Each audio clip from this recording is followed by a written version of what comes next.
ಅಖಿಲ ಭಾರತ ಕಿಸಾನ್ ಮಹಾಸಭಾ ವತಿಯಿಂದ ಆಳಂದ ಪ್ರವಾಸಿ ಮಂದಿರ ಎದುರುಗಡೆ ಸುಮಾರು 15 ದಿನಗಳಿಂದ ರೈತರ ಅನೇಕ ಬೇಡಿಕೆ ಸಲುವಾಗಿ ಧರಣಿ ಸತ್ಯಾಗ್ರಹ ನಡೆಸಲಾಗುತ್ತಿದೆ.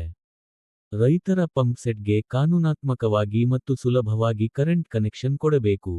ಉದ್ಯೋಗ್ ಖಾತ್ರಿ ಯೋಜನೆ ಸರಿಯಾಗಿ ಅನುಷ್ಠಾನ ಮಾಡಬೇಕೆಂಬ ಅನೇಕ ಬೇಡಿಕೆಗಳಿವೆ. ಧರಣಾ ಸ್ಥಳಕ್ಕೆ ಮಾದನ್ ಹಿಪ್ಪರ್ಗ ಜಿಲ್ಲಾ ಪಂಚಾಯತ್ ಸದಸ್ಯ ಶ್ರೀಮತಿ ಪೂಜಾ ರಮೇಶ ಲೋಹಾರ ಭೇಟಿ ಮಾಡಿ ಬೆಂಬಲ ಸೂಚಿಸಿದರು.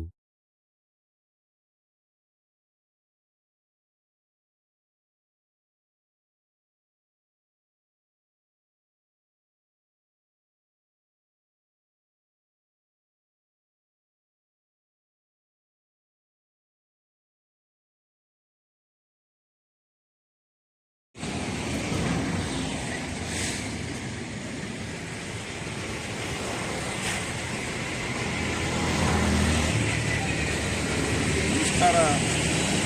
ಆಳಂದ ತಾಲೂಕಿನ ರೈತ ಬಂಧುಗಳೇ, ನಿಮ್ಮೆಲ್ಲರಿಗೂ ಪ್ರೀತಿಪೂರ್ವಕ ನಮಸ್ಕಾರ, ಶರಣಾರ್ಥಿಗಳು.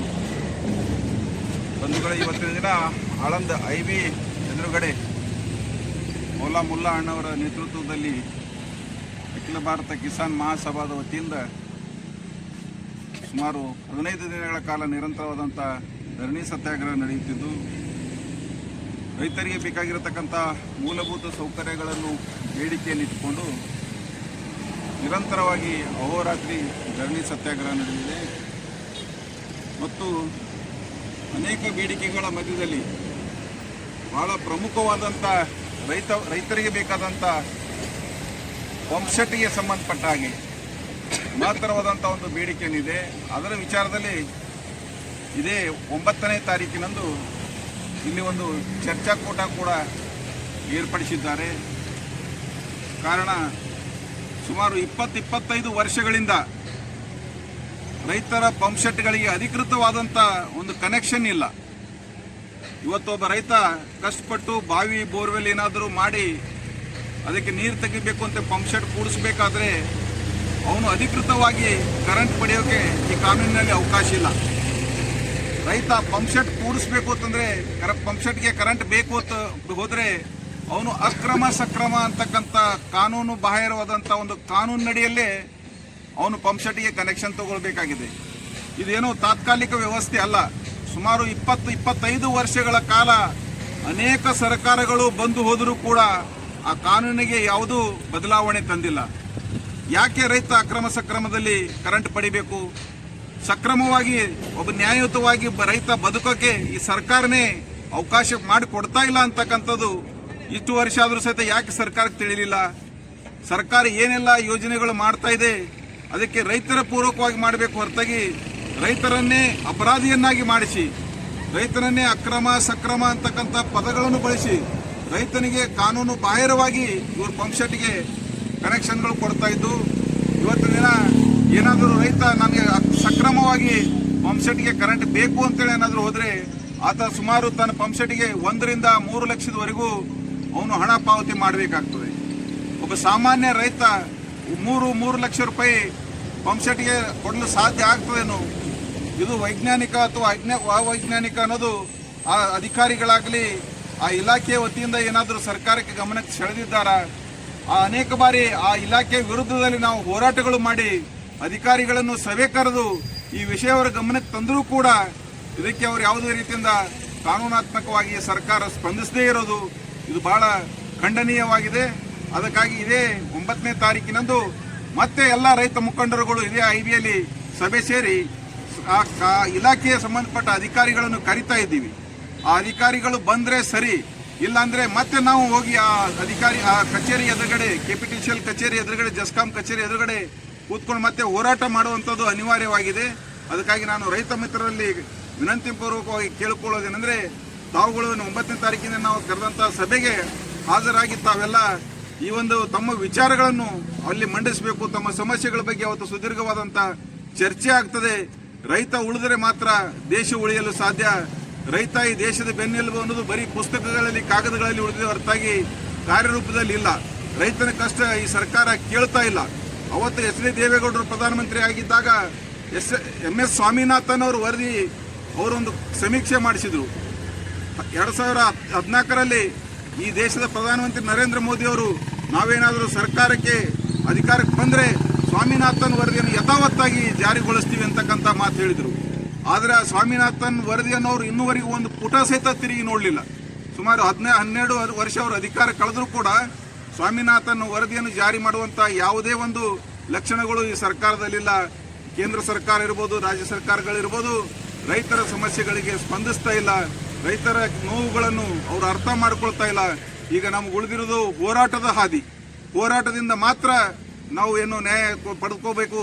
ಇಲ್ಲಾಂದರೆ ಸುಮ್ಮನೆ ಕೂತ್ರೆ ಆ ಮೇಲೆ ಕೂತಂಥ AC ರೂಮಲ್ಲಿ ಕೂತಂಥ ಶಾಸಕರು, ಕಾನೂನು ಮಾಡುವವರು, ಅಧಿಕಾರಿಗಳು ಅವರು ರೈತರ ಬಗ್ಗೆ ಯಾವುದೇ ಕಿಂಚಿತ್ತು ಕಾಳಜಿ ಇಲ್ಲ. ಅಂತ ಒಂದು ಸರ್ಕಾರ, ಕಿವುಡ ಮೂಕ ಸರ್ಕಾರದ ವಿರುದ್ಧ ನಾವು ಪ್ರತಿಭಟನೆ ಮಾಡುವ ಮೂಲಕ, ಹೋರಾಟ ಮಾಡುವ ಮೂಲಕ ನಾವೆಲ್ಲ ನ್ಯಾಯ ಪಡಿಬೇಕಾಗ್ತದೆ. ಅದಕ್ಕಾಗಿ ಇಂಥ ಹೋರಾಟಗಳಲ್ಲಿ ಎಲ್ಲರೂ ಭಾಗವಹಿಸಬೇಕು. ತಾಲೂಕಿನಾದ್ಯಂತ ಜನರಿಗೆ ಈ ಹೋರಾಟ ನಡೆದಿದೆಲ್ಲ ಗೊತ್ತಿದೆ. ಎಲ್ಲರೂ ಕೂಡ ಈ ಹೋರಾಟದಲ್ಲಿ ಬಂದು ಭಾಗವಹಿಸಿ ರೈತರಿಗೆ ನಾವು ಸಮರ್ಪಕವಾಗಿ ರೈತರ ಬೆನ್ನೆಲುಬಾಗಿ ಇದ್ದೀವಿ ಅಂತಕ್ಕಂಥದ್ದು ರೈತ ಪರ ಹೋರಾಟಗಾರರು ತೋರಿಸಬೇಕಾಗಿದೆ. ಅದಕ್ಕೆ 9ನೇ ತಾರೀಕಿಗೆ ತಾವೆಲ್ಲ ಬರ್ತೀರಿ, ನಾನು ಬರ್ತಾ ಇದ್ದೀನಿ. ತಮ್ಮ ಒಂದು ಅವತ್ತಿನ ತಮ್ಮ ವಿಚಾರವನ್ನು ವ್ಯಕ್ತಪಡಿಸಬೇಕು ಅಂತ ತಮ್ಮಲ್ಲಿ ವಿನಂತಿ ಪೂರ್ವಕ ಕೇಳಿಕೊಳ್ತೇನೆ. 11 ಗಂಟೆಗೆ IBL ಅಂತ ಆ ಕಡೆ ಇವರು ಸುಮ್ಮನೆ ಕವರ್ ಮಾಡ್ಕೊಂಡು